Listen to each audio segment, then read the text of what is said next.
Comment bien débuter dans l'investissement immobilier? Bonjour, je suis Dimitri Boujard, l'avocat investisseur. Je suis avocat en droit immobilier et fiscalité immobilière, ainsi qu'en création de sociétés civiles immobilières, autres sociétés liées à l'immobilier comme la sous-location ou la conciergerie, et également avocat en droit bancaire. Je suis investisseur immobilier depuis une vingtaine d'années et je suis conférencier dans de nombreux séminaires spécialisés dans l'immobilier. Aujourd'hui, je vais vous donner quelques conseils pour débuter vos investissements dans l'immobilier.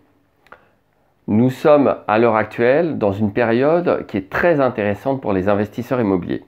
Évidemment, on peut lire parfois une actualité un petit peu anxiogène parce que certaines personnes ne savent pas où vont les prix, d'autres craignent vraiment une hausse des loyers impayés.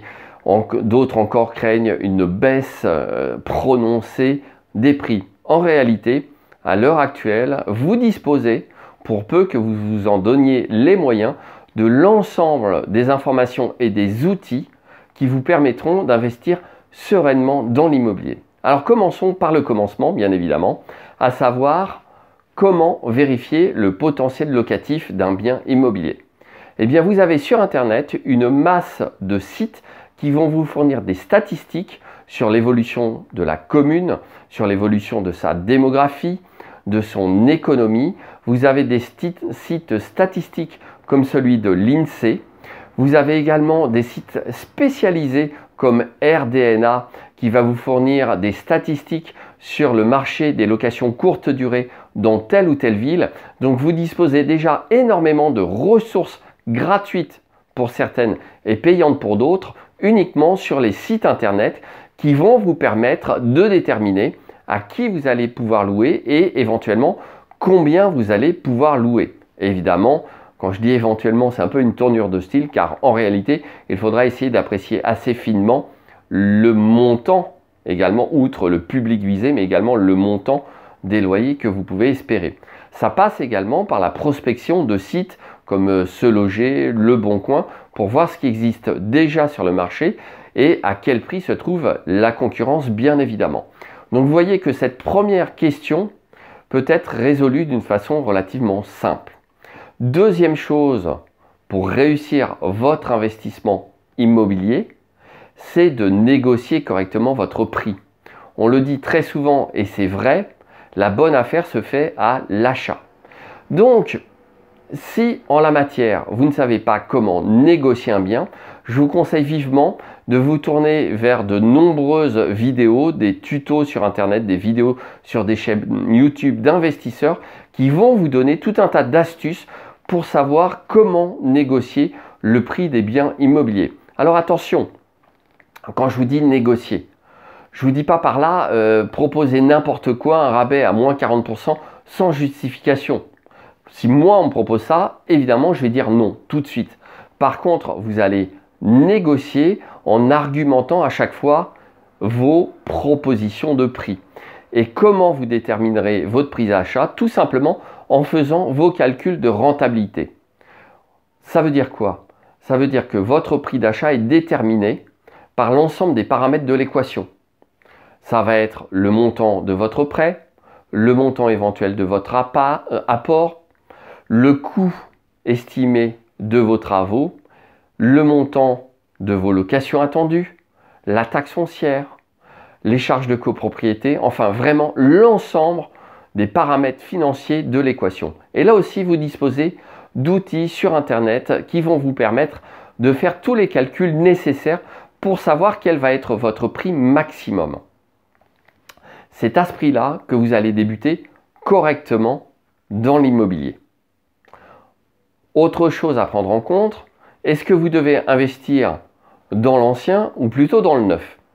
Si vous faites partie des investisseurs immobiliers qui veulent être rentables, c'est-à-dire dégager du cash flow net avant impôt, puisque la fiscalité est propre à chaque investisseur et en la matière, mon activité est de conseiller justement les investisseurs à anticiper la fiscalité pour éviter que ce qui semblait être une bonne affaire avant l'achat se retrouve être une catastrophe après l'achat et surtout après le passage des impôts. Mais revenons-en à la question, ancien ou neuf.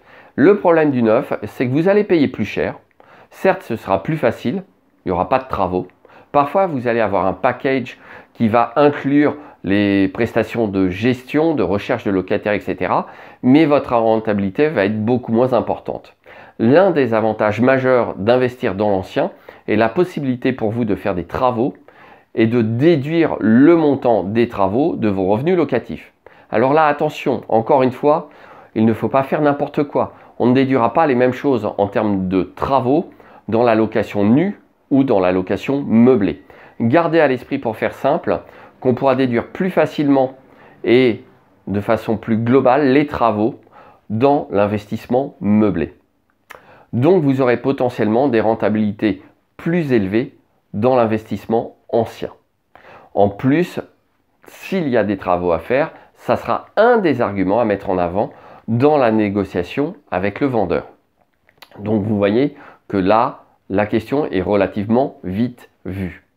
Après, encore une fois, comment bien débuter? Souvent, on se pose la question, oui, mais j'aimerais bien passer à l'action, j'aimerais bien avancer, mais si le locataire ne paye pas mes loyers. Et ça, c'est vraiment l'une des questions absolument récurrentes des investisseurs immobiliers. Que faire si on a peur que les loyers ne soient pas payés? Je serais tenté de vous dire, si vous faites de la location courte durée, la question ne se pose pas tellement, car dès lors que vous avez un locataire potentiel, le loyer est payé d'avance. Donc là, c'est relativement simple.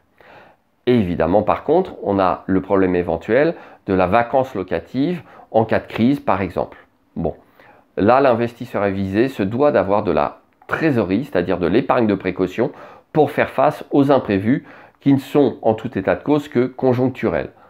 Ce n'est pas parce qu'on a une crise éventuelle pendant quelques mois que le marché de la location courte durée est mort, loin de là.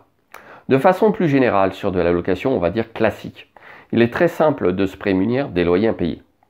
Nous avons d'une part la garantie visale, qui est plutôt restrictive dans les conditions d'octroi, et nous avons plus généralement ce qu'on appelle les garanties loyers impayés. De quoi s'agit-il? De mécanismes d'assurance qui vont vous permettre, moyennant le paiement d'une prime, de vous garantir contre d'éventuels loyers impayés. Certains de ces mécanismes englobent également des garanties sur les dégradations éventuelles du bien, sur le prix des prestations à payer en cas de nécessité d'engager une procédure pour recouvrer les loyers et ou procéder à l'expulsion du locataire, voire même des prestations de garantie de revenus de remplacement en cas de carence locative, c'est-à-dire d'absence de locataire. On n'aura pas les mêmes niveaux de tarification suivant les garanties que l'on va souscrire. Mais vous voyez que là encore, pour bien débuter son investissement immobilier, il est tout à fait possible, de façon à se faire la main en quelque sorte, de s'entourer d'un maximum de précautions. Donc aujourd'hui, plus que jamais, il est possible d'investir dans de l'immobilier rentable, moyennant la mise en place de certains mécanismes qui vont en quelque sorte vous aider à border les choses. Et au-delà de ça, j'ai tendance à vous dire, regardez sur Internet, vous avez énormément de conseils et de formations qui, d'un point de vue purement pratique, vont vous permettre d'éviter les erreurs les plus communément commises par les investisseurs qui font toujours un petit peu ça à l'aveuglette. Lorsque j'ai débuté l'investissement immobilier il y a une vingtaine d'années, il n'y avait pas d'internet et pas de téléphone portable. On faisait tout avec du papier en prospectant dans les agences et vous n'aviez pas un site comme par exemple meilleursagents.com pour vous donner le prix moyen au mètre carré dans les villes et même aux adresses. Alors ça n'est jamais qu'un prix moyen qu'il convient de pondérer en fonction des critères de valorisation de votre bien et ça s'apprend aussi. Mais là encore, vous avez des ressources gratuites sur Internet. Donc aujourd'hui, vous disposez vraiment de tout ce qu'il faut pour pouvoir débuter vos investissements immobiliers. Par contre, sur la fiscalité et le juridique, ça ne s'improvise pas. Je vous conseille vivement d'avoir recours à des professionnels du droit. Et évidemment, en la matière, je vous propose mes services puisque je suis non seulement juriste et avocat, depuis 25 ans, mais également investisseur. D'ailleurs, vous êtes sur ma chaîne, celle de l'avocat investisseur. Je suis parfois gêné de voir certains conseils un peu vite prodigués par des non-juristes en matière de fiscalité ou de droit, alors que ce sont souvent ce que j'appelle de fausses bonnes idées de l'immobilier. Et là, ne lésinez pas. Votre expert comptable aussi peut être de bons conseils en matière de fiscalité. Votre notaire est un excellent partenaire en matière d'achat immobilier et en matière de stratégie juridique et fiscale immobilière. Je me tiens à votre disposition. Vous trouverez sous la vidéo un lien vers mon site et mon adresse de contact pour vous aider à anticiper.